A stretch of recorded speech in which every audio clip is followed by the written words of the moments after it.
Hello everyone, अस्सलाम वालेकुम। तो कैसे हो आप लोग? आई होप आप सब अच्छा होगा। तो भाई शुरू में आप लोगों को इफ़्तार इसलिए दिखा कि जैसा कि आप सब जानते हैं कि मुहर्रम का महीना चल रहा है, और मुहर्रम का महीना चलने के साथ साथ जो हमारा नया साल होता है वो मुहर्रम के महीने में ही लगता है, जिसकी मुझे बहुत ही ज़्यादा खुशी है। और यहाँ भी मेरा मुँह इसलिए सड़ रहा था क्योंकि मैंने जो सूट पहना था ना उस पर मट्टी लग गई थी।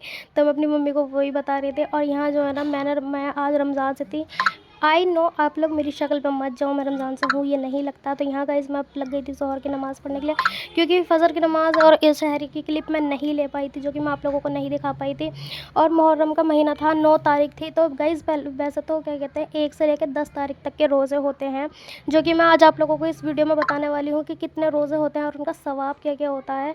तो भाई इन रोज़ों का जो है ना, एक हज, एक उम्रा और 1 साल का सब मतलब जो रोज़े होते हैं ना 1 साल का, उनका सवाब और अगले पिछले जितने भी हमारे गुनाह होते हैं ना वो माफ़ हो जाते हैं। तो गाइस इतने सारे सवाब कमाने के लिए तो मैं तो ये रोज़े हर साल रखती हूँ। और आप लोग रखते हो या नहीं रखते हो कमेंट में ज़रूर बताना। और अगर नहीं रखते हो तो गाइस प्लीज़ देखो देखो रोज़े रखने में ना कोई वो नहीं है, कोई मतलब ऐसी वो बात नहीं कि भाई हम नहीं रखेंगे। बहुत से ऐसे होते हैं ना कि हम नहीं रखेंगे, हम क्यों रखें, हम मानते नहीं हैं इन चीज़ को। तो ऐसा कुछ नहीं है, रोज़ा रखना देखो सवाब मिलता है। तो आप लोग भी इन रोज़ों को ज़रूर रख सकते हैं। अगर आपकी हैबिट है तो आप 1 से 10 तारीख तक के रख सकते हो चाँद की।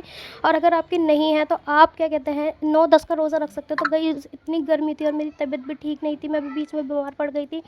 तो इस वजह से मैंने 9 और 10 का रोज़ा रखा था। तो यहाँ मैं लग गई थी शिकंजी बनाने के लिए, क्योंकि भाई इतनी गर्मी हो रही है तो शिकंजी तो बननी ही है।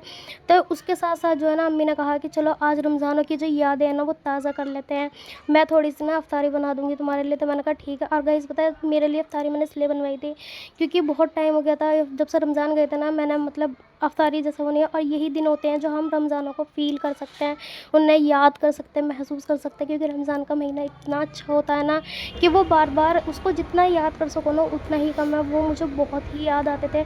तो मैंने कहा ठीक है चलो आज रमज़ान है तो वो हम उसे याद कर सकते हैं। तो इसके साथ साथ मेरी यहाँ शिकंजी रेडी हो चुकी थी। और मैंने भर दिया था मिर्चों में जो है ना इनमें नमक, क्योंकि मम्मी ने कहा था कि इनमें नमक भर दो। तो मैंने कहा ठीक है। और मम्मी ने ना सोयाबीन उबाल ली थी। और यहाँ देखो हमारी पकौड़ी भी तैयार हो चुकी थी। और पकौड़ी ना मैंने मम्मी से कहा था कि आप जो है ना पकौड़ी भजिया वाली बनाना, जो आलू प्याज और मिर्च एकदम मिक्स होकर बनती है ना वो वाली, मैंने कहा था। तो उन्होंने कहा चलो ठीक है। और गाइस शहरी में तो ऐसा हुआ क्योंकि रमज़ान गए हुए बहुत टाइम हो चुका है, 2-3 महीने बीत चुके हैं, आदत नहीं है उठने की। तो मुझे ना मेरी आँख 3 बजे खुली थी। तो मैंने सोचा क्या कहते हैं कि चलो मैं उठ जाऊँगी, लेकिन ऐसा नहीं हुआ मेरे साथ। मेरी आँख खुली जस्ट अजान से 10 मिनट पहले। तो मैंने झटपट से ना बस खाली दूध रेडी खाए थे। और इतनी गर्मी हो रही है ना बहुत ही ज़्यादा। तो यहाँ जो है ना हमारा रमज़ान का टाइम होता जा रहा था धीरे धीरे। और मैंने जो है ना जल्दी से शिकंजी ठंडी करने के लिए यहाँ पर इसमें बहुत सारा बर्फ़ डाल दिया था, यानी कि पूरा प्याला ही डाल दिया था। और मम्मी की सारी एकदम जो है ना मतलब इफ्तारी तो वो सारी तैयार हो गई थी।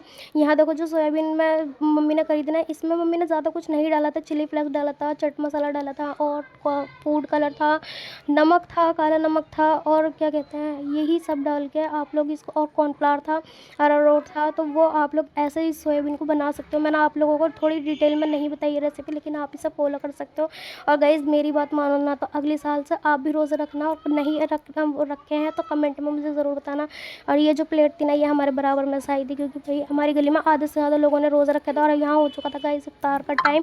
तो ये नेकी और सवाब कमाना आप लोग बिल्कुल भी मत भूलना। व्लॉग कैसा लगा कमेंट में ज़रूर बताना, ज़्यादा से ज़्यादा सपोर्ट करना।